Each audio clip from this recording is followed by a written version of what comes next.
Hi everyone, welcome to my YouTube channel. So begin today's topic. I hope you all are doing very well. Let us start. So in this topic we are going to study about how do I make a nucleus, how the energy changes. So let me discuss about that. Whenever we are going to make a nucleus, in the process of making a nucleus are initially present at an infinite distance, यानी कि दो nucleus जब infinite distance में तो उनके पास कोई भी energy नहीं होता, लेकिन जब वो पास पास में आते हैं तो इनकी एनर्जी कम हो जाती है। यानी कि जब वो इनकी एनर्जी जीरो था, जब वो इनफाइनाइट डिस्टेंस में थे, जब उन पास पास आ गए तो उनकी जो डिस्टेंस है वो नेगेटिव हो जाएगा। और अगर एनर्जी कम हो जा रहा है तो डेफिनेटली उनकी जो मास है वो बढ़ जाएगी, सॉरी उनकी जो स्टेबिलिटी है वो बढ़ जाएगा, क्योंकि energy is inversely proportional to the stability. तो वो जो एनर्जी कम हुआ वो रिलीज़ हो जाएगा बाय द प्रोसेस। जो आई कैन से जो एनर्जी का हम वो जो एनर्जी रिलीज़ हो जाएगा उस एनर्जी को हम क्या बोलेंगे ना, बाइंडिंग एनर्जी। ठीक है, तो मान लो कि हमारे पास बहुत सारे न्यूक्लियस प्रेजेंट था। इस let me do a diagram here. I hope you all people are going to understand about this. तो मान लो इस तरीके से मेरे पास बहुत सारी जो है न्यूक्लियॉन्स प्रेजेंट था। इस न्यूक्लियंस को अपन ने मिला करके एक, मान लो कि हमारे पास इस तरीके से एक बहुत सारे न्यूक्लियस प्रेजेंट है। Let me make a diagram. Okay, हमारे पास इस तरीके से बहुत सारे न्यूक्लियंस प्रेजेंट था। इस तरीके से we have a lot of nucleons, और जब ये न्यूक्लियस मिलकर एक बड़ा वाला न्यूक्लियस बना दी, तो ये जो प्रोसेस में यहाँ पर क्या हुआ ना, एनर्जी का रिलीज़ हुआ।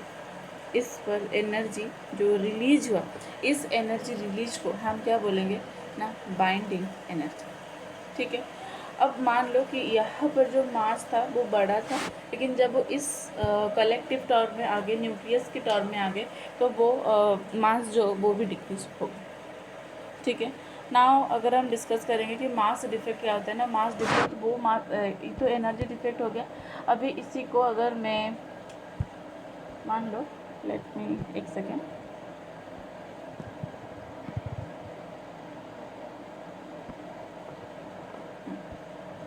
सो मान लो कि यहाँ पर मैं एनर्जी नहीं बल्कि यहाँ पर मैं मास की बात करूँगी। तो इसका जो कलेक्टिवली मास था वो यहाँ पर जब आएगा तो उसका मास भी क्या होगा ना, डिक्रीज कर जाएगा। और ये जो मास का जो डिक्रीज हुआ इसको हम मास डिफेक्ट बोलेंगे।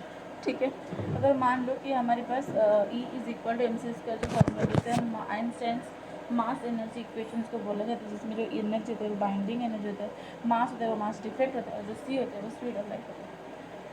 ठीक है, अभी हम बात करेंगे कि जो mass the decreases during the formation of nucleus convert itself into energy, यानी कि ये जो मास डिफेक्ट हमें पता है कि मास का तो दिख तो नहीं रहा, एनर्जी तो नाइदर भी क्रिएट नाइदर भी डिस्ट्रॉय। तो इसका मतलब कुछ तो हो रहा है, यानी कि वो एनर्जी रिलीज हो जा रहा है। जो मास कम हो रहा है वो एनर्जी के फॉर्म में रिलीज हो जा रहा है। तो greater is the binding energy of the nucleus, यानी कि जितना ज़्यादा एनर्जी रिलीज हो जाएगा उतना आई कैन से उतना ज़्यादा एनर्जी लॉस हो जाएगा। तो जितना ज़्यादा एनर्जी लॉस हो जाएगा उतना ही कम एनर्जी उस न्यूक्लियस में बचेगा। जितना ही कम एनर्जी उस न्यूक्लियस में बचेगा उतना ही कम उसके उसकी सॉरी उतना ही ज़्यादा उसकी स्टेबिलिटी होगी।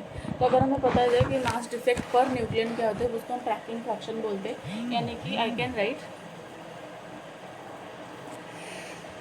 राइट सी, अगर मुझे कोई दे, एक सेकेंड।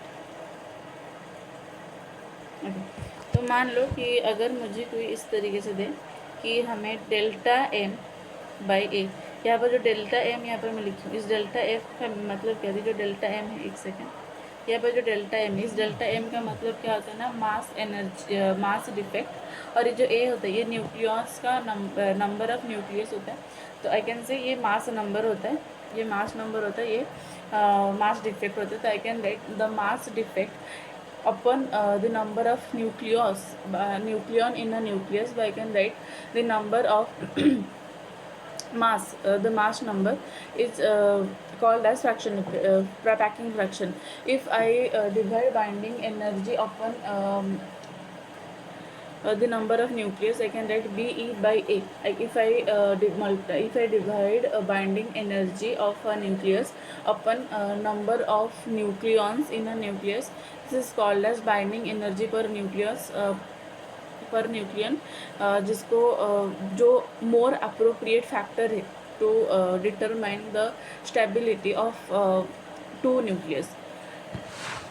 अगर हमारे पास बहुत ज़्यादा से न्यूक्लियस है अगर हायर है, इसका मतलब उसकी बाइंडिंग एनर्जी पर न्यूक्लियन जो है वो ज़्यादा होगा। अगर हमारे पास अगर हमारे पास एक न्यूक्लियस कम है तो इसका मतलब उसकी बाइंडिंग एनर्जी पर न्यूक्लियन वो भी कम होगा। तो हम ये दिखा सकते हैं कि E is equal to mc², जबकि मास को अपन 1 kg में भी दिखा सकते हैं, 1 ग्राम में दिखा सकते हैं। इस तरीके से अपन 1 AMU which is atomic mass unit पर भी दिखा सकते हैं। C तो हमारी I can say velocity speed of light ही होता है। So E is equal to mc²। E is equal to I can write कि M is equal to 1.6 × 10⁻27 kg, 3 into c² is equal to 3 × 10⁸ whole square, जिसको multiply करेंगे तो हमारे answer आएगा 931 million electron volt. ठीक है, बस इतना ही है, बाकी क्वेश्चंस दैट इज़ इट। तो अगर तुम चाहते हो कि मैं तुम्हें ये सब एक नोट्स में दिखा दूँ तो एक सेकेंड बस तुम मतलब you can say that is it for today. तो जाओ अपने अपने रिवाइज करना। बाय।